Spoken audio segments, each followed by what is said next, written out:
Hello, everybody, yet again. I told you all yesterday that I was going to be continuing on the Henry James series, but I'm still working on a few of the notes for the second video. I want to make sure that my videos are a little bit more concise from here on. So outlining will help. I'm still working out some of the kinks in my outline at the moment. So for today, I thought I would share with every one of you the books that I'm going to be reading this Victober, that I plan to be reading this Victober. If I read more, great. If not, well, at least I have the challenges. I think I have all of the Victober challenges covered. So let's get started. I watched Lucy the Reader's video on the beginning of Victober. It was published in September. I'll put a link to that below. And in that, she explained all of the challenges, and one of them is that you must read a book by a woman, published by a woman, and you get bonus points if it is a book or an author you have never read. And well, I have this here. This is, I don't know if you can really see that. There we go, it's a little bit better. I need a better camera. This is George Eliot's Middlemarch.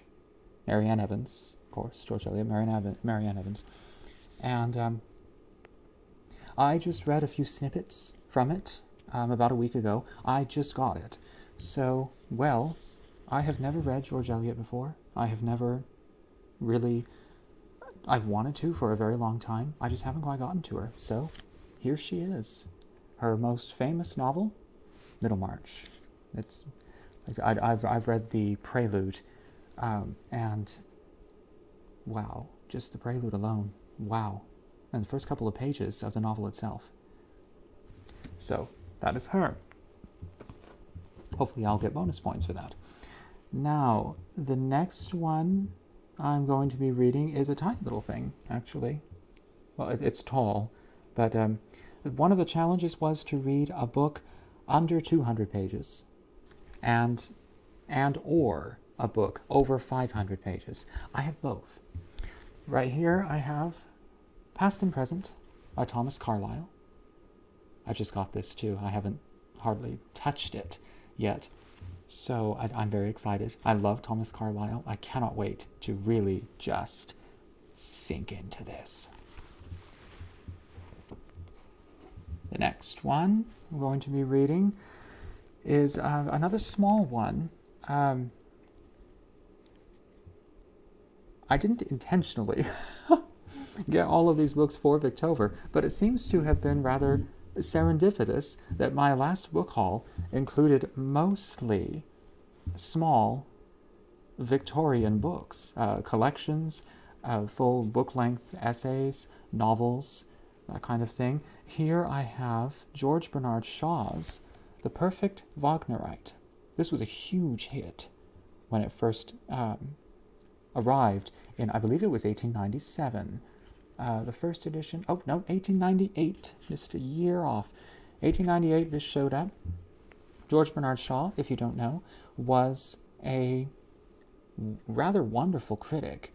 I haven't read any of his plays, but he's more famous as a playwright. However, as a critic, he was very you really, if you could get past him, if you could get the A grade from him, then, well, you had something. And usually that was in theater. He was a theater critic, an opera critic. That's where this comes in, The Perfect Wagnerite. He was an enormous fan of Richard Wagner's music dramas, as Wagner liked to call them. He wasn't going to deign to call them operas. But in this book, Bernard Shaw describes, he delineates the story of, the intentions of, the meaning of, and of course a little bit of the history behind Wagner's The Nibelungsring, or Der Ring des Nibelungen. And that is a 4-opera cycle. I love it. I have a 1960s recording that's quite legendary. And I listen to it often, the entire thing. I pull it out and every month or so, and I just sit through the entire thing. It's each one is about 3 to 4 hours apiece. And Bernard Shaw had a lot to say about it. I haven't read this yet, and I cannot wait. As you know, I'm an enormous classical music and opera fan, so that's very exciting for me. And now, rereading. Lucy the Reader said that you have to try to reread something that maybe you enjoyed before or forgot a little bit about, perhaps. And a book that I loved about, over a decade ago, I have not returned to. And that is Robert Louis Stevenson's Kidnapped. This is a rather remarkable book by a writer who used to be one of my favorites and then fell in my estimation after I started, shall we say, moving on to, as I used to think, as I started putting away childish things. Treasure Island and Kidnapped and his Suicide Club series were among my favorites for a long time, among my favorite books. But then I just started moving on to other things, and like an idiot, I thought that I was trying to mature as a reader, but, well, who wants that? So, here I have Kidnapped by Robert Louis Stevenson, a story about a teenager who is taken from, if I remember correctly, he's taken directly from the front steps of his house by a complete stranger, and he's whisked away out to sea. They have a whole lot of adventures, and he winds up pretty much enjoying the crud out of himself. And then he comes home. I mean, that's the simple gist. That's what I love, though. That is what I love about the great classics. You can sum up the story in a very dry and boring little summary. But they're anything but. They're anything but boring. They're just so... They've lasted so long for a reason. I can't wait to get back to this, actually. And I have this beautiful edition. This is from a used bookstore that closed recently near my apartment. It was called Thrifty Joe's, and I loved the place. I loved it so much. And I got this from there. I did. And, well, fond memories are now very much memories, but at least I still have Kidnapped. So, that will be that. Now, for the final book, I should mention that one of the challenges is also to read a book by candlelight. So, I figure I can just read multiple chapters from each one of these books as I read multiple books together. I figure I can just read multiple chapters from each one by candlelight and see which one I complete first. So, the next one now, she said to pick a classic that is underrated and that was published in the same year as one you already love. One of my favorite books is The Mayor of Casterbridge by Thomas Hardy. It was published in 1886. And, well, I've already started talking about Henry James on this channel because I see him to be underrated generally, despite the fact that he very well might have been the finest writer of the second half of the 19th century working in England, and of the first part of the 20th century also working in England. So, I chose one of his novels, a novel that even upon its publication was, well, underrated. And then later on, Lionel Trilling, I just got one of his books, The Moral Obligation to be Intelligent. Lionel Trilling wrote an essay on it describing, going into detail as to why it was underrated, why it was pretty much just sort of tossed aside by a lot of reviewers of the time. And he was accused of being a bit out of touch. He was accused of all kinds of things, but Lionel Trilling certainly saw the the treasures within, and I hope to encounter them myself. I will encounter them, but to fully experience them myself. And of course, this is my beautiful Library of America edition with the glorious box sleeve.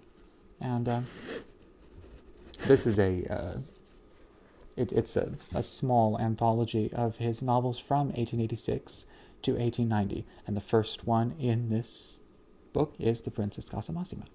So, that'll be pretty cool, I think. It's 555 pages long. So, I have Middlemarch, and I have this one over 500 pages. So I get two birds with one stone, with two rather large, but I'm so excited. I can only anticipate what joy this is going to be. Again, I'm not choosing all of the right words. I know that the word anticipate is not exactly correct in this sense, but yes, I'm so excited. So that will be my Victober. And in addition, I've been writing, as I mentioned, I've been writing a piece on James Joyce's A Portrait of the Artist as a Young Man for a website I am soon to start, everyone'sesthete.com, and I will leave a link when it's up. And that, too, I hope to finish while reading. I mean, it'll be interesting, writing and reading.